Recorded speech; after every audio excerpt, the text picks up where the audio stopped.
این آستان چو باغ جنان پایدار باد، چون مهتاب در فلکش بر مدار باد. چون کو سرفراشته در روزگار باد، چون فرش بر ثبات خود امیدوار باد. تا ابر و باد و دور قمر گرم کار باد، دارالعلوم عالیه دارالقرار باد. دارالعلوم عالیه دارالقرار باد. الحمد لله رب العالمين، والصلاة والسلام على خير خلقه محمد وعلى آله وصحبه أجمعين. در درس‌های گذشته پیرامون صفات ذاتی پروردگار که خداوند متعال به غیر او و به ضد او متصف نمیشه بیانات کردیم و به خاطر تتمیم بحث و ذکر مختصر از صفات فعلی پروردگار هم بپردازیم. حاصل ای که صفات فعلی پروردگار همونطور صفات می باشه که خداوند تبارک و تعالی به این صفات حقیقتاً متصف می باشه، یعنی صفات حقیقی پروردگاره، اضافی محض که مجرد اعتبارات باشه، حیثیتها باشه نیه، بلکه خداوند متعال همچون سایر صفات به این صفتها هم متصف می باشه.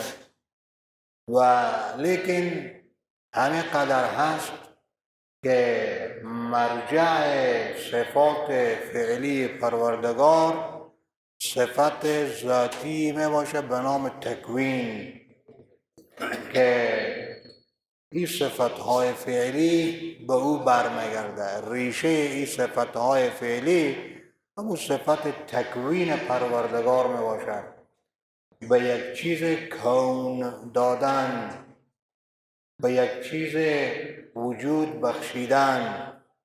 حال او چیز گاهی اوقات رزق می باشه، به رزق وجود بخشیدن. از این تعبیر میشه به ترزیق، رزق دادن.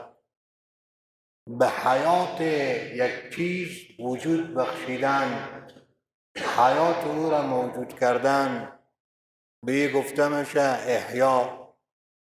یک چیز موت دادن، خلق موت در یک کس کردن، به گفته میشه اماته. یک کس را عزت به او بخشیدن و وجود عزت در او کردن می باشه اعزاز، عزت دادن. یک کس را ذلت به او بخشیدن و وجود ذلت و کون ذلت در او کردن، این می باشه تذلیل.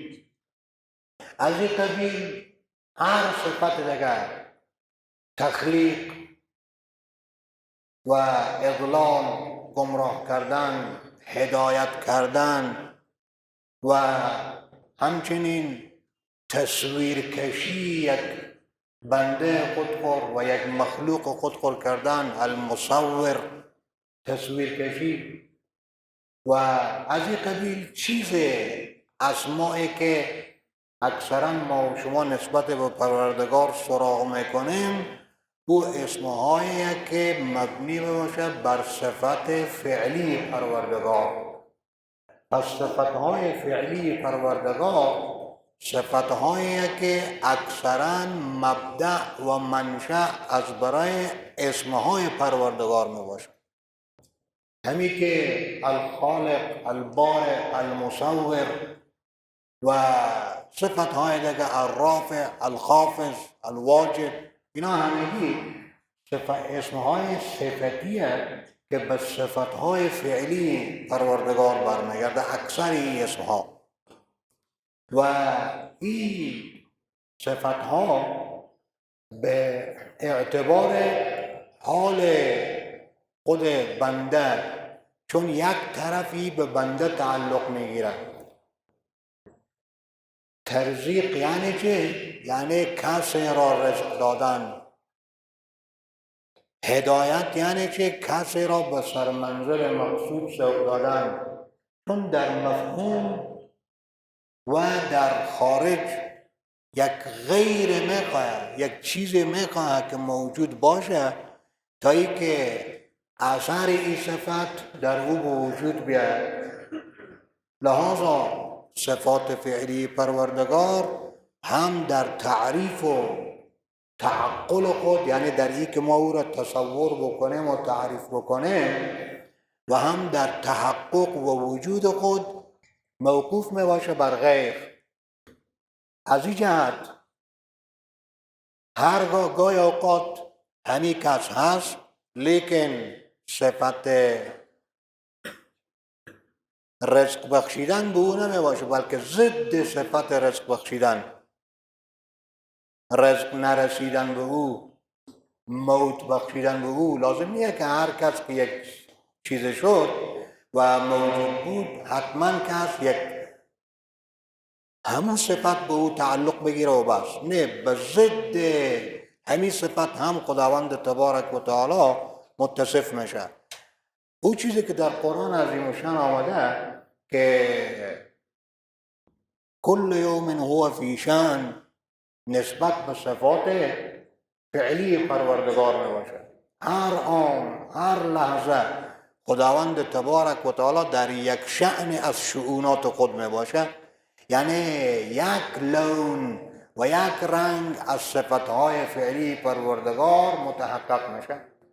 یک دفعه نفر گمراه بوده، یعنی صفت اضلال پروردگار در او اثر گذاشته، حالا میبینی که خداوند او رو هدایت میکنه. صفت هادی بودن پروردگار در او اثر میگذاره. میبینیم که یک نفر مرزوق بود، لیکن خداوند تبارک و تعالی رزق از او گرفت.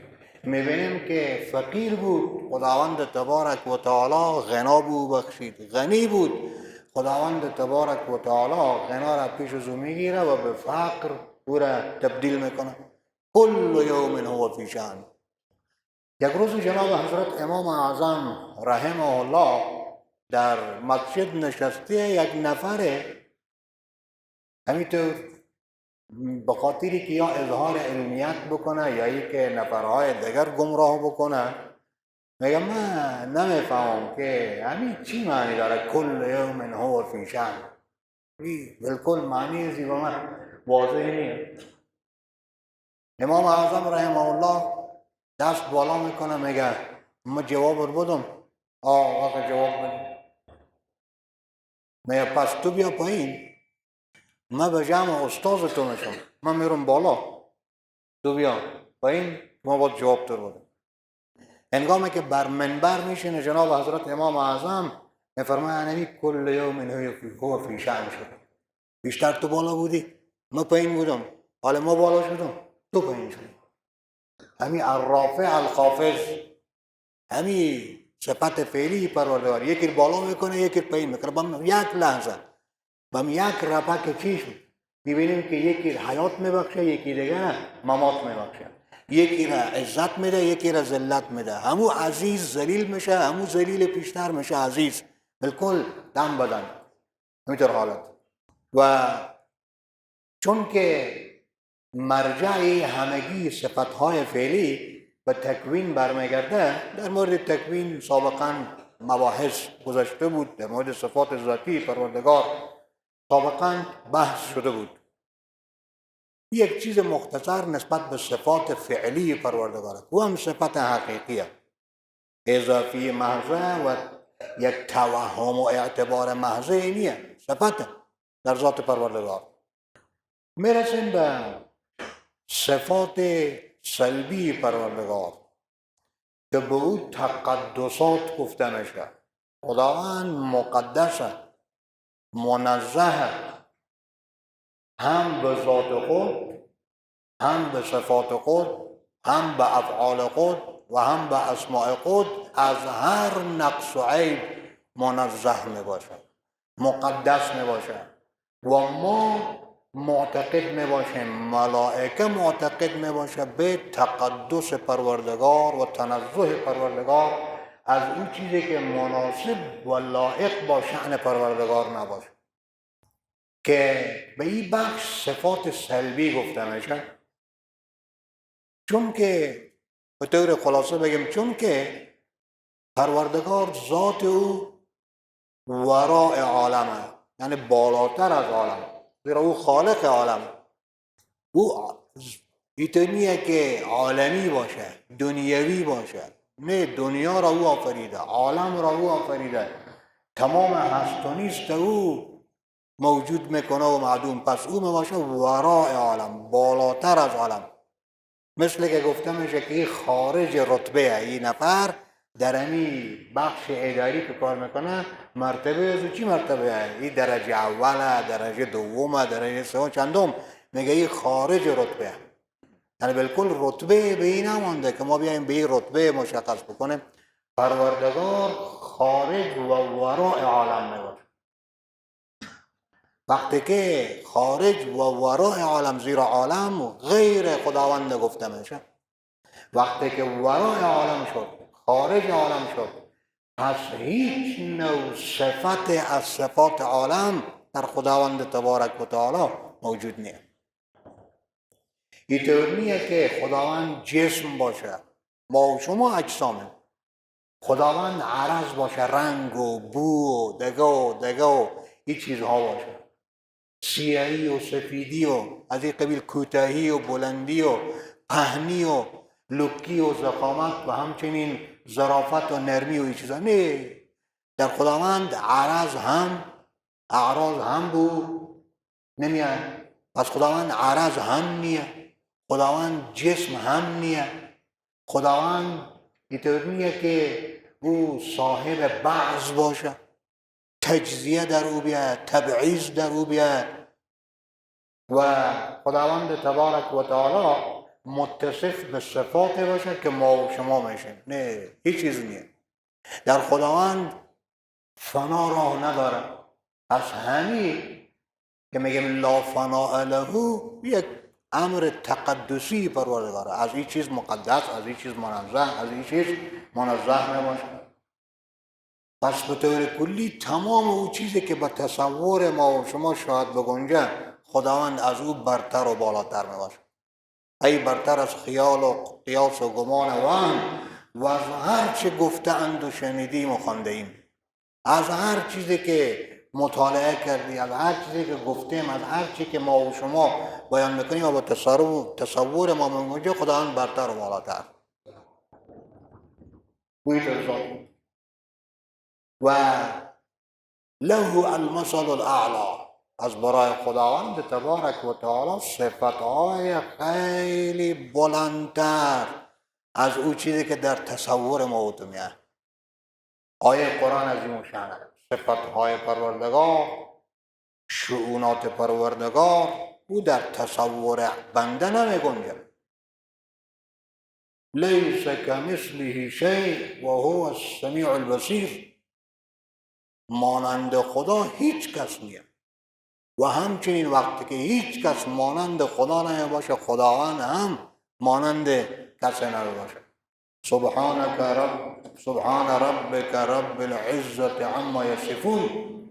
از او چیزی که مشرکین با خدا او را به عنوان وصف میگیرن، مردی و زن بودن، یعنی ماده بودن و نر بودن و جسم بودن و جوهر بودن و عرض بودن و چنین و چنان بودن، از اینا همگی پروردگار منزه میباشه. و از این جمله اینه که پروردگار هیچ وقت حلول نداره در چیز. لا یحل فی شیء، در هیچ چیز حلول نمیکنه پروردگار که داخل باشه. مثل که آب داخل میشه در گل، ریشه و برگ و فلان و فلان. اینطور حلول نداره. اینطور نیه که خداوند تبارک و تعالی در مریم قدیسه حلول کرده باشه. خداوند تبارک و تعالی در عیسی روح الله علی نبینا و علیه السلام حلول کرده باشه. نه، حلولی نیه. کسی که به این چیز معتقد باشه خداوند را متصف بکنه به یک صفت از صفات بنده و یک صفت از صفات عالم، او کفر محض می باشه. گاهی اوقات بعضی از اشخاصی که به ساحل معرفت و عرفان هم نرسیده و پاکر نگذاشته به این طرف او طرف پسر جا خو بگذاریم که این بحر مواج و بحر معرفت طی کرده باشه و به ساحل مقصود برسه. به ساحلی که میخواه به کشتی سوار بشه به این ساحل هم حتی پاکر نگذاشته، چون سخنهای حضرات اولیاء الله در فهم خود اولیاء الله و به فهم او کسانی که یک مناسبت و تعلق با اولیاء الله معنی داشته باشه به فهم اونا می باشه. از بعضی از سخنهای اولیاء الله سوء فهم میکنن، نسبت به یک ولی خدای معاذالله کفر و شرک و فلان و فلان نسبت میکنن، حالا که تقصیر از فهم تو نفهمی. ای که ولی خدا میگه به صحرا بنگرم صحرا تو بینم، به دریا بنگرم دریا تو بینم، به هر جا بنگرم نشان از قامت رعنا تو بینم. این اگر بابا طاهر ولیان میگه، اگر جناب ولی الله کرمانی میگه رحمه الله، شاه نعمت الله کرمانی رحمه الله، اینا بعضی گفتیم که خود خور به او یا ای که او را به خود قیاس میکنه. البته او هم مثل نمیده چیزی بوده. میره بعضی برادرانه که همت ظاهر بمرو او میرن، همینا گمان میکنن که البته او مثل من مثل او. نه، او به دیگه مقامه، به دیگه مرحله از مرحله های بشریت و بندگی نسبت به پروردگار رسیده که به هر چیز مینگره آثار قدرت پروردگاره، آثار جلال و جمال پروردگاره در او مشاهده میکنه. او دنیا را به عنوان دنیا نمیبینه، بلکه دنیا را به عنوان مظهر قدرت پروردگار میبینه. در هر چیز جلال خدا را مشاهده میکنه، در هر چیز صفتهای جمالی پروردگار را مشاهده میکنه. این عالم نسبت به او آینه میباشه. بس اینطور نیه که مثل کسانی که به طرف ماده سعی میکنن ماده را مد نظر دارن فقط همین ماده باشه و وراء ماده روح نباشه، فقط به ماده دل ببنده. نه، ولی خدا این دنیا و این عالم اگر دریا را میبینه بساطت پروردگار، وحدت پروردگار به او نمایان میشه. اگر گل میبینه جمال پروردگار، قدرت عظیم پروردگار، کمال پروردگار به او نمایان میشه. اینطوریه که گل ببینه به پشت گل و به ورای گل یک آینه میباشه به خاطر دیدن جلال و جمال پروردگار، دیدن کمال و قدرت پروردگار. پس منظور این ولی و این شخص عارف ربانی این نیه که خدا حلول کرد در دریا، خدا حلول کرده در گل، خدا حلول کرده در انسان، خدا حلول کرده در فلان. پس او منصور حلاجی که میگه انا الحق و تا به آخر هم او همین نعره را میزنه. چره؟ میفرمه اگر من آب میخورم داخل یک ظرفه، خیال محبوب در اون ظرف به من معلوم میشه. اگر من با دوستان نشسته می باشم با ای که با اونا صحبت میکنم لیکن در حقیقت با پروردگار ما صحبت میکنم. یعنی او با عالم جمعه، او با دیگه عالمه. ما گمان میکنم که وقتی که منصور حلاج میگه انا الحق یعنی میگه یعنی من حقم، من پروردگارم و خدا در او حلول کرده. نه، او مقام برتر و بالاتر داره. که توی فاسد و ذهن و کاسد و ذهن به او بالکل نمیفهمی که او چی میگه. پس حالتها و رتبه ها و درجه ها او به مقام وحدت و شهودی رسیده. هر چیز که می نگره ورا از او می نگره. پروردگار مقوم او را می بینه، گل نمی بینه، مقوم گل می بینه. دریا را نمی بینه، مقوم دریا. پس مقوم می بینه. ذات پروردگار جمال و جلال او را مشاهده میکنه. اینم به خاطر ضمناً بیان کردیم تا ای که به ذهن بعضی از برادرها بعضی مشکلات یا اوطور اشکالاتی که برخی از اشخاص نادان به ذهن زونا مندازه، کسایی که وحدت الوجودی و وحدت الشهودی یعنی حلول، فرق در مابین این صوفی و عارف با اون نصرانی که میگه خدا در عیسی حلول کرده و در مریم چی می باشه؟ از قول به تکفیر جناب حضرت مولای روم رحمه الله بکنه یا به تکفیر جناب حضرت شیخ محی الدین اکبر رحمه الله بکنه یا به تکفیر جلال الدین دوانی رحمه الله یا جناب حضرت مولانا عبدالرحمن جامی و سایر عارفان و بزرگان دین میکنه، گفتیم که این در حقیقت نرسیده به اون مطلب و نفهمیده که این چی میگه. البته هر چیز به ظاهر خود قروان میباشه. نه، او از عالم معنا صحبت میکنه که تو به اونجا تا به حال چکر نزدی و نرفتی و پاکر نگوشی. لحاظا حلول در پروردگار نیه که پروردگار در کدام چیز حلول کرده باشه. هم یک صفت سلبیه، تقدس و تنزه پروردگار از حلول، از هر چیزی که گفتیم در این دنیا می باشه و در این عالم خداوند تبارک و تعالی برتر و بالاتر. از جمله او می باشه جهت برای پروردگار که این مسئله خیلی دور و درازه. یک دفعه فقط این مطلب بیان بشه که خداوند تبارک و تعالی در نزد اهل سنت و الجماعه دارای جهت خاصی نیه. اینطور نیه که یک جهت مختص از برای پروردگار باشه. نه، خداوند در آسمان ها باشه. مثل که هندوان میگن اوپر والا یعنی خدا، بگوان خدا یعنی اوپر والا، همین که با آسمانه.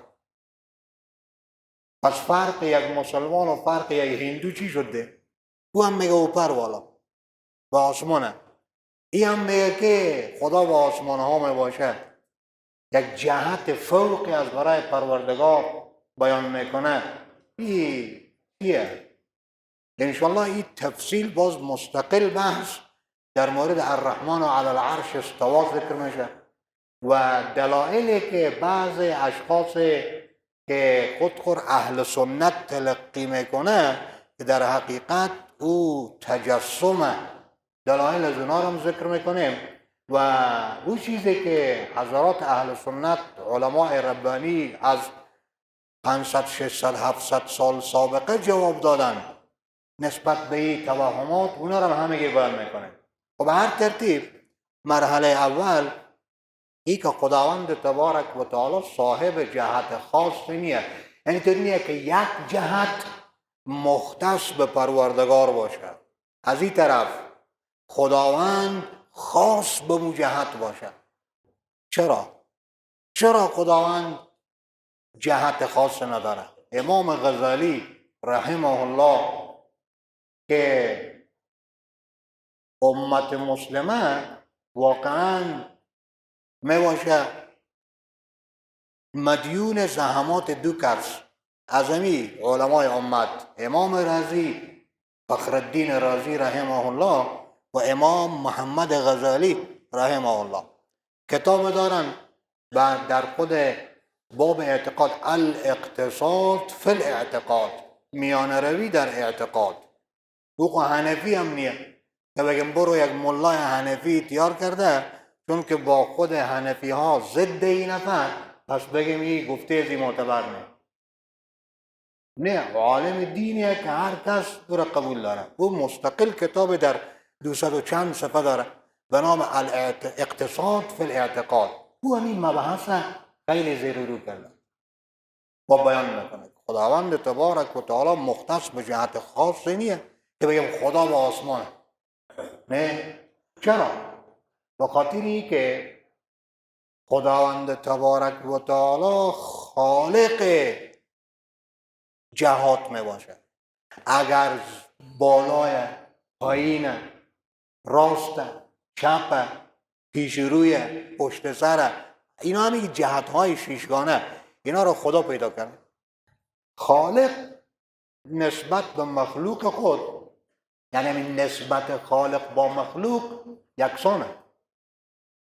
اینطور نیه که پروردگار ما و شما انسانها را که پیدا کرده بندگی از ما و شما نسبت به پروردگار، همگی ما و شما در بندگی نسبت به پروردگار می باشیم علی السویه. او که باز نفر درجات خود تقویت میکنه در بندگی، غلامیت خود بیشتر اظهار میکنه، او کجا مسئله. لیکن به مجرد بنده بودن همگی ما و شما مشترکیم در این که بنده پروردگاره. خداوند نسبت او با همگی بندگان نسبت ربوبیت، رب همگی عالمین باشه، رب العالمین. رب همگی تو نیه که رب ای باشه رب او نباشه. این قانون خود خالقیت و مخلوقیت که خالق نسبت به همگی مخلوقات نسبت او علی السویه، یک نسبت یکسان داره. اینطور نیه که نسبت به ای بیشتر نسبت به او کمتر. ها رحمات پروردگار، ظهور آثار مغفرت پروردگار و ظهور مهربانی های پروردگار اثرات او گفتیم باز به بنده برمیگرده که چقدر این غلامیت و این زن کنیزیت خود به پروردگار بیان میکنه و خود نزدیک میکنه به پروردگار و درجات قرب حاصل میکنه. پس یکی همین چیز که چون خداوند خالق جهات، خالق هر چیز نسبت به همگی اون مخلوقات خود علی السویه می باشه، اینطور خصوصیت با یک جهت نداره خداوند تبارک و تعالی که او خصوصیت با جهت دیگه نداشته باشه با جهات دیگه. لحاظا همین عقیده که خداوند در آسمان ها می باشه، در جانب فوق می باشه، این منافی با عمومیت و مساوات نسبت خالق با مخلوق می باشه. دوم، وقتی که یک نفر معتقد باشه به این که خداوند تبارک و تعالی در جانب فوقه و فوق خود می باشه مخلوق، فوق مخلوقه، مثل تحت، مثل یمین، مثل یسار، اون مخلوقه. پیشتر از این که خلق بشه همین فوق، همین جهت بالا، خدا کجا بود؟ پس در این صورت لازم میشه که به گفته او خدا بیجا بوده باشه، زیرا جهت فوق ای در مقابل جهت تحت، شمال در مقابل یسار، وراء در مقابل امام می باشه، پیش رو. پس جهت فوق که نبود جهات خود از عالم وجود میاده. همین عالم نقطه اوج، اگر کره رو بگیریم نقطه اوج او می باشه فوق، نسبت نقطه تحت او می باشه خود همون تحت، یعنی زیر پا او می باشه تحت، وسط هم خوبی از او مرکز می باشه. این خود جهات از عالم وجود میاد. پیش از خلقت عالم پروردگار کجا بود؟ اگر قرار باشه که با خداوند جای و مکان مشخص باشه. این دوم دلیل که جناب حضرت امام غزالی رحمه الله بیان می‌فرمایند. سومی که همین خود تخصیص به کدام جهت یک جمله لوازم جسم لازم داره که در یک جهت از جهات باشه. اجرام خود سماوی یه هر کدام یک جهت ارتقاضا میکنه. درسته همه به جهت فوقه، لیکن در جهت های فوق هست یکی بالاتر، یکی باز از این پایینتر، یکی به طرف راست، یکی به طرف چپ، یکی جلو رو، یکی پشت. جسم ها فلان نفر پیش روی منه، فلان نفر پشت سر منه، مایک کس پیش رو منه، ما پشت سر مایک قرار دارم. یعنی جهت ها همگی می باشه از جمله خصوصیات جسم، خاصه های جسم می باشه. پس اگر یک کس معاذ الله به خداوند تبارک و تعالی جهت کدام جهت تخصیص بده، این لازم داره که معتقد باشه به که معاذ الله خداوند جسمه. حالا که از جمله تقدسات پروردگار میگه که لا جسم ولا جوهر ولا عرض، نه خدا جسمه، نه خدا جوهره، نه خدا عرضه، نه خدا بعضیت داره و فلان. این خب منافی با تقدس پروردگار میباشه. اجسام یک مکان را تقاضا میکنه، یک حیز را تقاضا میکنه. او چیزی که جسم نباشه خدا خود جسم نیه، او باز حیز و مکان چگونه تقاضا میکنه. برو به گفته این نفر که از برای خداوند تبارک و تعالی معاذ الله جهت فوق ثابت میکنه، آسمان را جهت پروردگار میدانه، مکان معاذ الله پروردگار میدانه که خداوند در بالا و در آسمان ها قرار داره، همین یک نوع تخصیصی شد دیگه که خدا در جهت فوق است، در تحت نیه. یعنی مختص به جهت فوق. مخصص کیه؟ وقتی که بیشتر بیان کردیم که خدا نسبت به همگی جهات علی السویه نسبت او خصوصیت نداره. همین تخصیص کی به پروردگار باشه که پروردگار فقط به فوق باشه، به قدام و تحت و فلان نباشه، به زمین و این طرف و طرف نباشه. این تخصیص کی باشه؟ اگر بگید که مخصص و مرجح ترجیح دهنده همین جهت خود خدایه، یعنی ذات خدا متقاضی همین جهت نباشه. ذات خدا کو قدیم بوده، ذات خدا کو قدیمه، پس باید که همین جهت هم کی باشه؟ قدیم باشه. حالا که پیشتر بیان کردیم که عالم هرچی است، اگر جهات، اگر صفات، اگر هر چیز نباشه او حادثه، نمیتونه که جهت قدیم باشه. جهت که قدیم شد، اگر فوق قدیم شد خود تحت هم قدیم میشه. تحت قدیم شد، یمین و یسار و جلو رو و پشت سر هم قدیم میشه.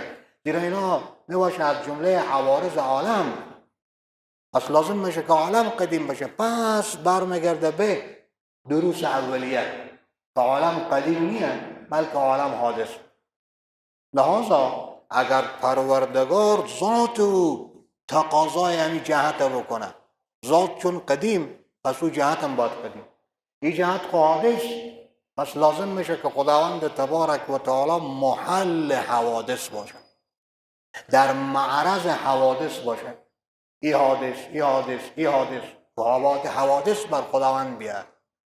و ای که خداوند تبارک و تعالی در محل حوادث باشه و معرض حوادث باشه، حوادث بر او بیاید، که خود او که از اعتقاد به او کفر می باشه. خداوند محل حوادث نیست، زیرا محل حادث حادثه. ما شما مریض میشه، مرض یک چیز حادثه. بعد از مرض با جور میشه، اون جور شدن دوم این باشه یک چیز حادث. بلکه صحت اصلی که هست، از اون اول تنومندیم، از اون اول صحیح و سالمی می حادثه، چون ما و شما حادثیم.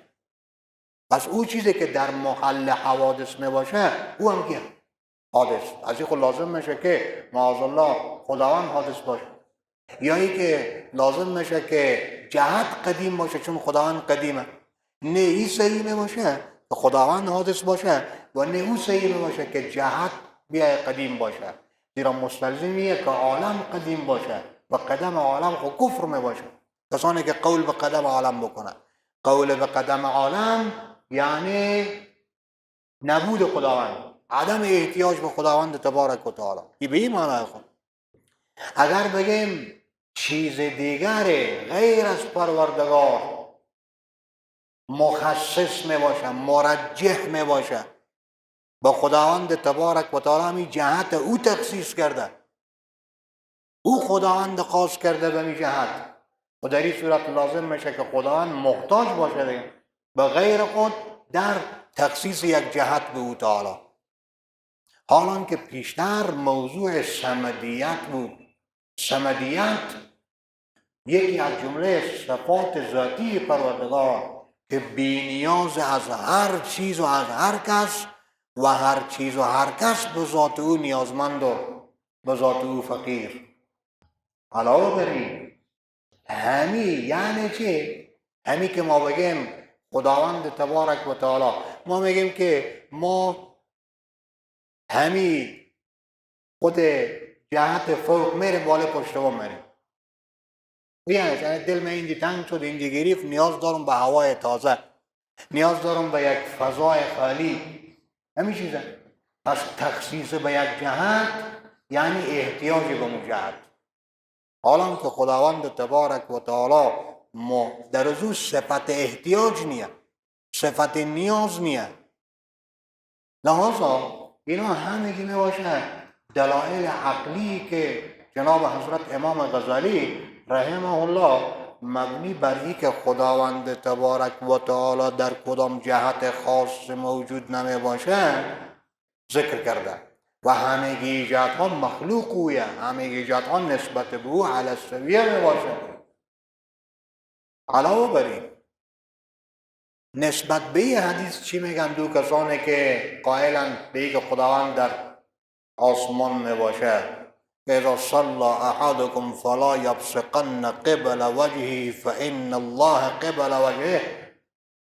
کسی که نماز میکنه به جلو رو خود توف نکنه، زیرا خداوند به جلو رویه. یه خود جلو رو شد، تو خود میگی خداوند در آسمانه، نسبت به این چی میگی؟ چی توجیه نسبت به این داری؟ وقتی که نسبت به این هیچ توجیه نداری بجوزی که بگی رحمتهای خدا قبل وجهیه.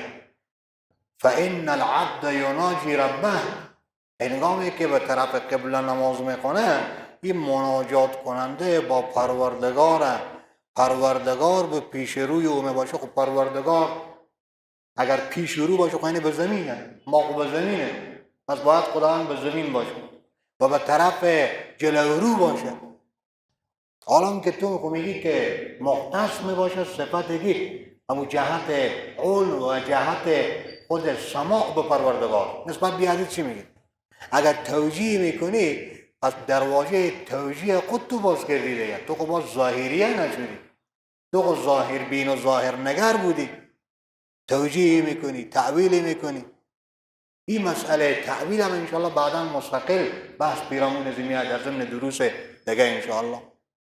لحاظا اینا همگی صفات به نام صفات متشابهات که بنده تصور کرده نمیتونه، فقط همی که تفویض بکنه الله. معنی از فهم ما بیرونه. خداوند چی اراده داره، پیغمبر علیه السلام چی اراده داره، از این کلام اون خداوند تبارک و تعالی میدانه. خوض و فرو رفتن در صفات متشابهات و در اون چیزی که بنده نمیدن این گمراهیه. خداوند تبارک و تعالی بیان میفرماید که این کسانی که صفات متشابهه دنبال زور میدوند و میگیرند ابتغاء الفتنه، به خاطر که یک فتنه در مابین جوانها و امت اسلامی واکنه. اینا او کسانی که حضرت عایشه صدیقه و نبی الله علیه السلام و عایشه صدیقه میفرمایند هم الذین سماهم الله، او کسانی که خداوند اونها رو ذکر کرده که و اما الذین فی قلوبهم زیغ، کسانی که کجی دل داره، دل کج می باشه، میخواه یکی دیگر هم کج بکنه، یک چیزی میگه. ولی که شاید سوال پیش بشه، بعض از همین افراد سوال میکنن که اگر خداوند در جانب آسمان نباشه چرا دستها رو باز بالا میکنی به طرف آسمان در هنگام دعا؟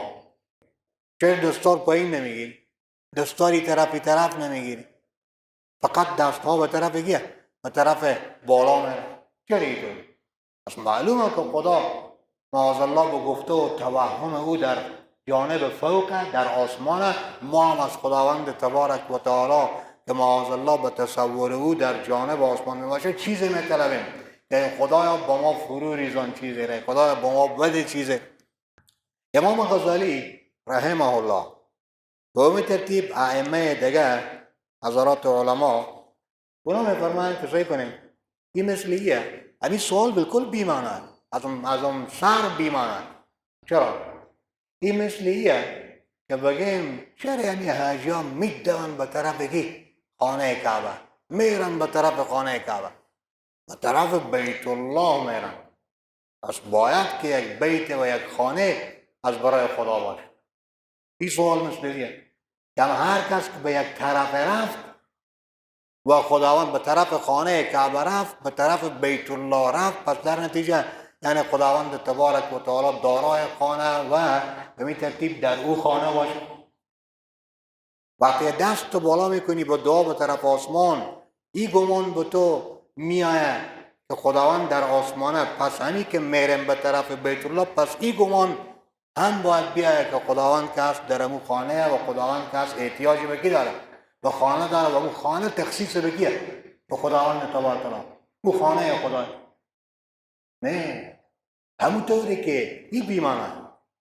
چرا رخ به طرف خانه کعبه میکننده در هنگام نماز؟ همین که رخ به طرف خانه کعبه میکنی خود دلیل نمیشه بی که خانه کعبه این میشه محل خدا، مکان خدا. دست به طرف آسمان میکنی این بیمانه که خداوند به آسمان ها میباشه، نه، بلکه یک دیگه معنی داره.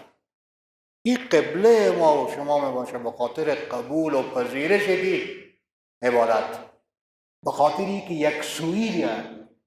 قل لله المشرق والمغرب، مشرق و مغرب همگی از آن خداوند مخلوق پروردگاره. خداوند تبارک و تعالی دستور داره که به می طرف خود مغرب ما و شما به طرف مغرب نماز بخونه، به طرف قبله. نه بیمانا که قبله این مکان خدا باشه، نه. خداوند تبارک و تعالی می فرماید از ما بطلبید، چون قبله دعا می باشه آسمان، قبله نماز می باشه خانه کعبه، قبله دعا می باشه آسمان. پس به خاطر دست به طرف آسمان میبریم، دست به آسمان بالا میکنیم. بلکه برخی دیگه از حضرات علما رحمهم الله میفرماید که خودی میباشه کنایه از عظمت پروردگار.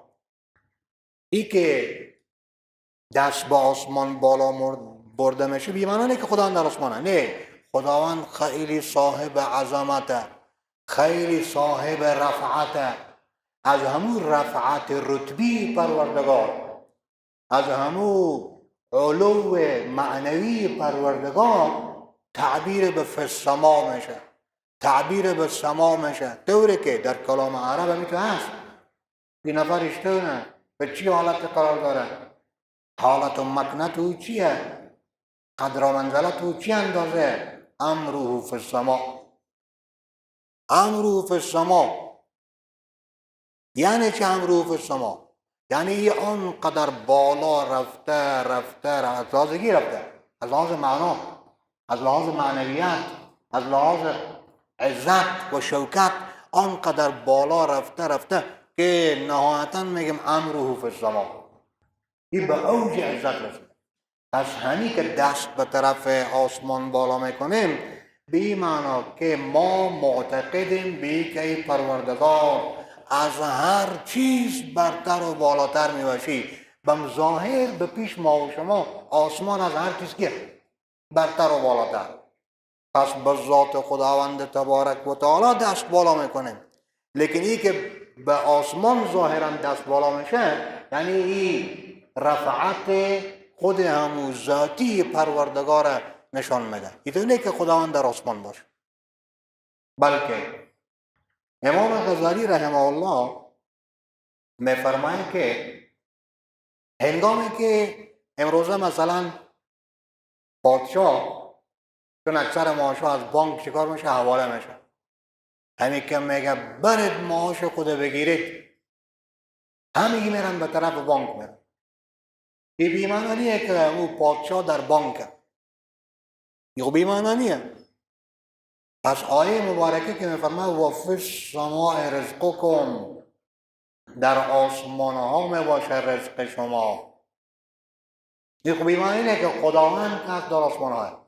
پس چون که محل رزق بنده در آسمان ها، اگر به اعتبار سببیت و مسببیت بگیریم، همین غروب ها و طلوع ها که کدام ستاره طلوع میکنه کدام ستاره غروب میکنه، این دو ستاره به هم نزدیک شد، این دو ستاره از هم دور شد، اینا اسباب خود امور زمینی میباشه که خداوند تبارک تعالی جویات را سبب از برای که قرار داده، از برای رزق بنده ها و یا تبدلات و تغییرات در خود زمین قرار داده.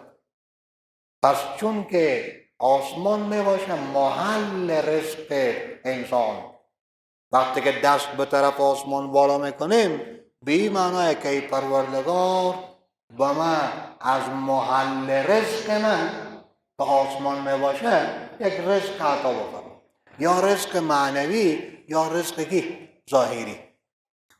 غیر مقلدین با امام اعظم رحمه الله باز بیشتر دشمنی داره، بیشتر خصومت داره. چون که ابو مطیع بلخی در یک جا از ابو حنیفه یک چیز نقل میکنه، در یک جا از ابو حنیفه دیگر چیز نقل میکنه. اعتراضاتشون رو پیش ما هست، جوابات رو دادیم در دفع تنقید عن التقلید. ابو مطیع بلخی میگه که امام ابو حنیفه یک دفعه میگه که اگر کسی معتقد باشه به که خدا در آسمان کافر میشه، یک دفعه باز میگه که اگر معتقد باشه به که خدا در آسمان نیه کافر میشه. لازم این تعارض در مابین گفته های امام اعظم رحمه الله. ابو مطیع بلخی چی میگه؟ میگه که ابو حنیفه رحمه الله پرسان شد پیرامونی مسئله، یک نفر میگه که اعتقاد دارم به که خداوند موجوده لیکن لا اعرف ان الله فی السماء او فی الارض، نمیفهمم که خدا در آسمان یا در زمین. لفظه فکر کنید فی السماء او فی الارض، لا اعرف ان الله فی السماء او فی الارض.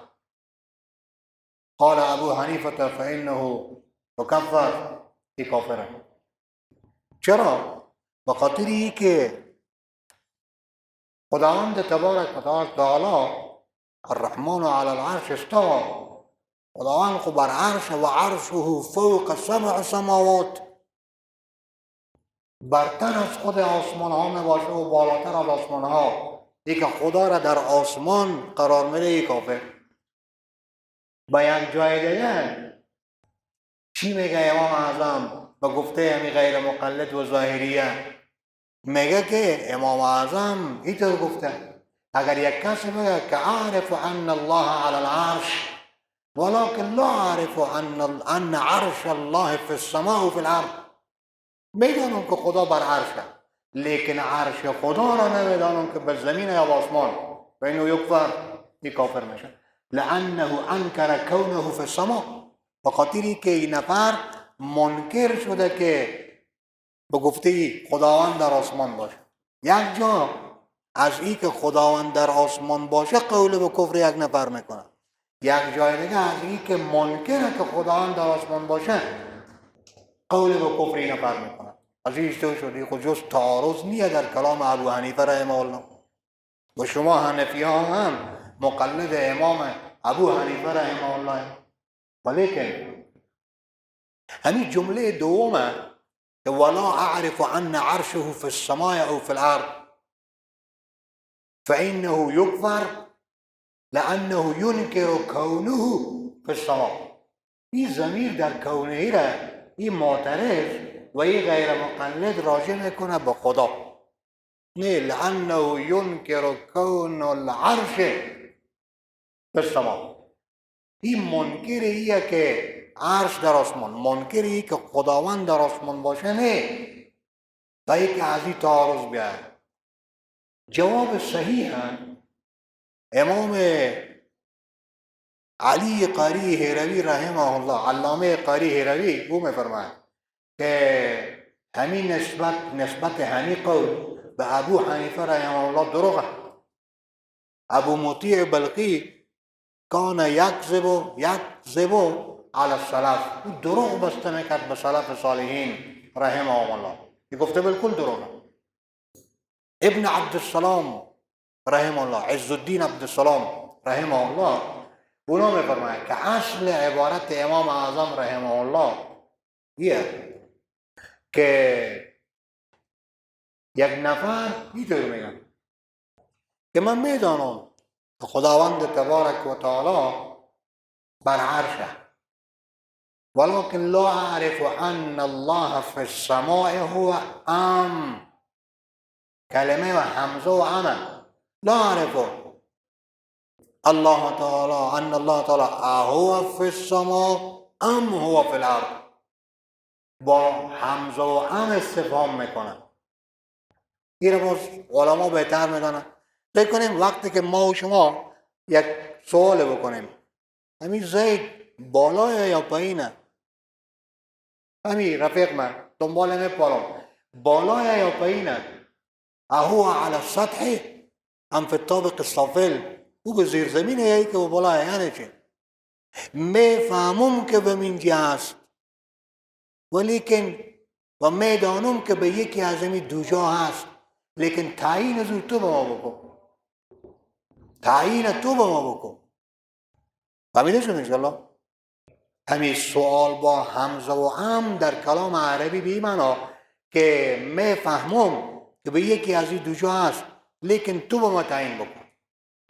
وقتی که این نفر اینطور میگه که لا اعرف ان الله تعالی هو فی الارض ام فی السماء، این خب این معنی که در آسمان یا در زمین هستن خو هست، لیکن تعیین مکان پروردگار تو با ما بکن. و اینو یکفر، امام اعظم رحمه الله میفرماید این کافر میشه. چرا؟ لانه یتوهم للحق مکانا، بخاطری که گمان میکنه که از برای پروردگار مکان میباشه، حال تعیین مکان از تو میپرسه. اصل عبارت امام اعظم رحمه الله ایه که اگر کسی قائل به ثبوت مکان از برای پروردگار باشه، ولیکن در این که به کجا قرار داره بیا از تو پرسان بکنه که با آسمان قرار داره یا به زمین، این کافره. ثبوت مکان از برای پروردگار این باشه کفر. نه ای که امام اعظم رحمه الله در یک جا یک چیز فرموده باشه، در یک جا یک چیز، بلکه در وصیت نامه خود امام اعظم رحمه الله میفرماید که الرحمن علی العرش استوى نؤمن به بلا تعویل، ایمان داریم به می چیز، تعویل هم در این مورد نمیکنیم، تفویض میکنیم الی الله تعالی. طریق ایمان یک مؤمن نسبت به همین چیز باید همین باشه دیگه. اینه که بپرسه که اهو فی السماء ام فی الارض، که به یکی از دو جا خواست، لیکن همون جا تو تعیین و تخصیص بکن. از برای خداوند تبارک و تعالی مکان خاص نمی باشه، زیرا نه او زمانیه که به زمان خاص مختص باشه و نه او مکانیه که به مکان خاص مختص باشه، بلکه زمان و مکان همگی مخلوق پروردگار. درس تا به می اندازه بس، و ای که باز انشاءالله برسیم به خود بعض مواضع دیگه که مسئله الرحمن علی العرش استوا می باشه که سلف صالحین نسبت به این موضوع چی فرموده، علی حیدر چی می فرماید، محمد باقر رحمه الله چی می فرماید، ائمه دین چی می فرماید نسبت به این. و صلی الله تعالی علی خیر خلقه محمد و علی آله و صحبه اجمعین. ها میگویند که خدا گفتن مشکل دارد و شرک است. باز همین برادرای غیر مقلده که خدا گفتن شرک، بالکل شرک نیه، این خلاف اجماع امت گفته. مشکل این نفر چیه؟ همینه که او اجماع امت قبول نداره به عنوان یک دلیل از دلائل شریعت، و من گفتیم ظاهر صحیح میکنه.